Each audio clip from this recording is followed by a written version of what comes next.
आशा दीदी नमस्कार, कैसी हैं आप? नमस्ते सर, हम तो ठीक है। आप कैसे हैं?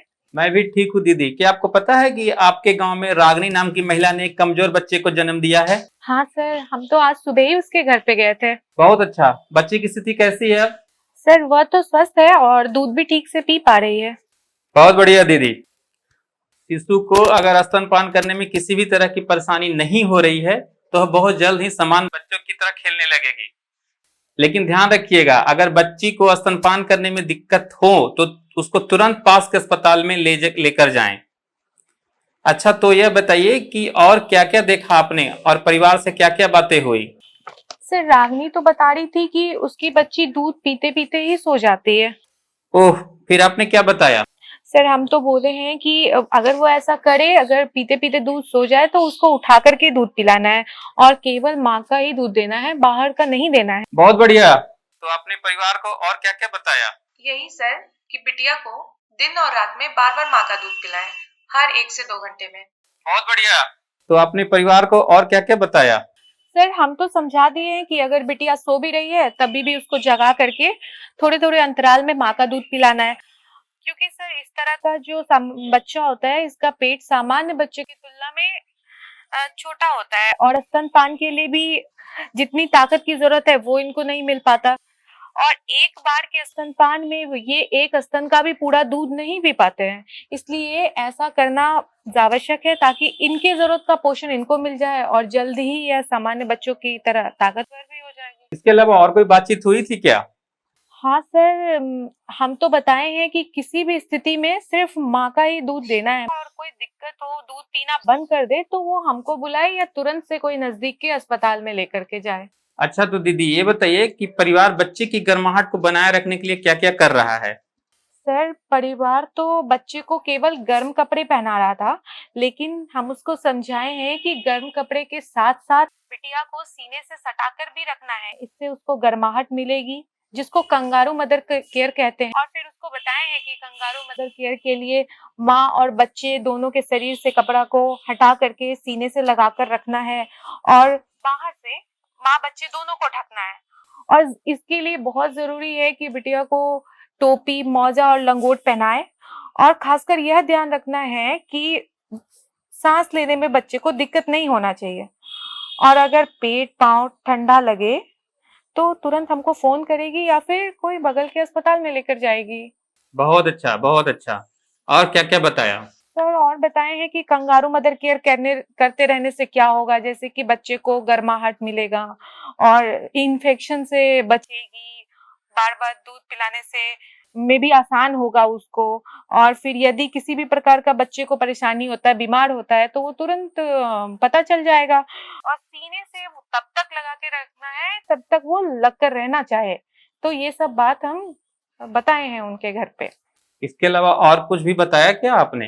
जी सर, इसके अलावा हम बताए हैं कि परिवार का कोई भी आदमी अगर वो बीमार नहीं है तो वो कंगारू मदर केयर दे सकता है। इसके अलावा और क्या बातचीत हुई शिशु को गर्माहट रखने के लिए?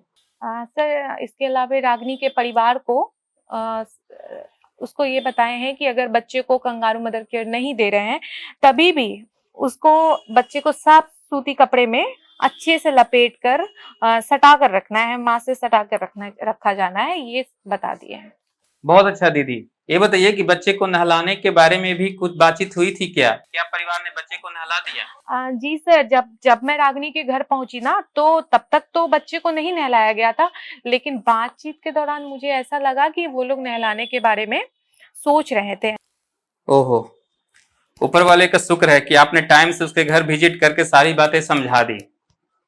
इसीलिए कहा जाता है कि कमजोर जन्मे बच्चों के घर जितनी जल्दी हो सके उतनी जल्दी मिलकर उन्हें सही जानकारी देना जरूरी है। इसका मतलब ये नहीं है कि बाकी बच्चों के घर विजिट नहीं करना चाहिए, लेकिन कमजोर बच्चे किसी भी स्थिति में नहीं छूटने चाहिए, क्योंकि समान बच्चों की तुलना में इनकी जान को ज्यादा खतरा होता है।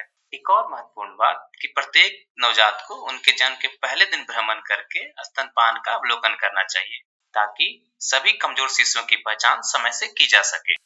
तो फिर आपने और क्या क्या बताया? सर मैंने उनको बताया है कि कमज़ोर बच्चे जो होते हैं इनको कम से कम 7 दिन तक नहीं नहलाना चाहिए, जिससे कि ये अपने शरीर का गर्माहट बनाकर रख पाएँ और ये बहुत बेहतर तरीके से ऐसे में ये स्तनपान भी कर पाते हैं।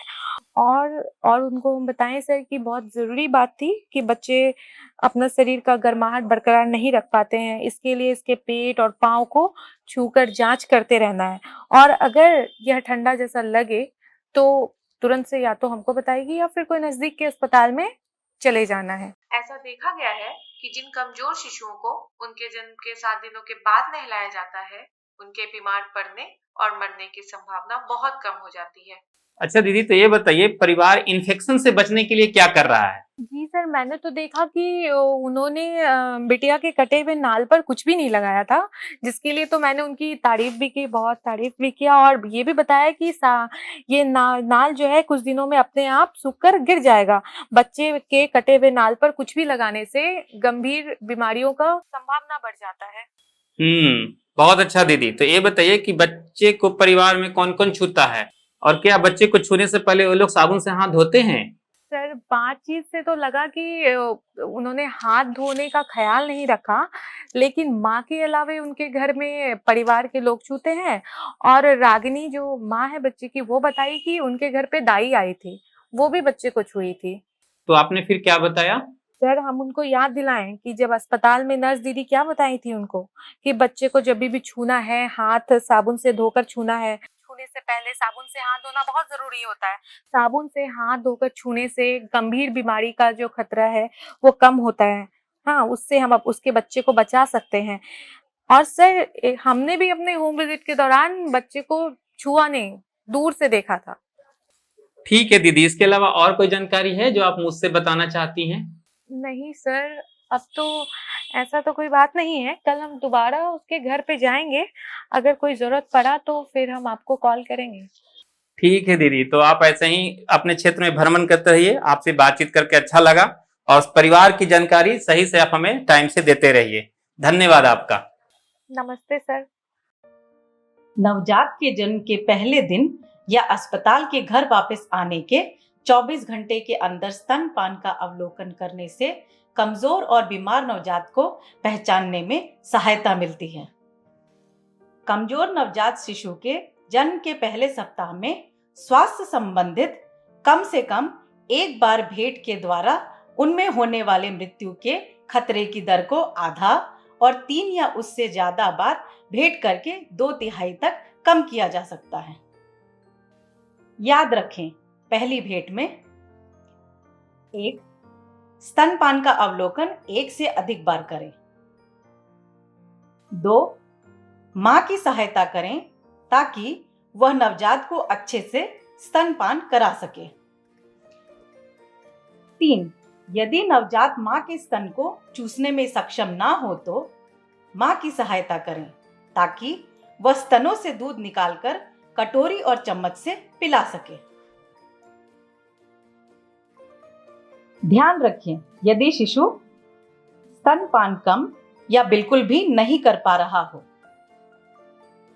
यदि सुस्त हो, शरीर ठंडा पड़ गया हो या शिशु हाँफ रहा हो या तेज तेज सांस ले रहा हो, तो उसे जल्द से जल्द नजदीकी अस्पताल में लेकर जाएं।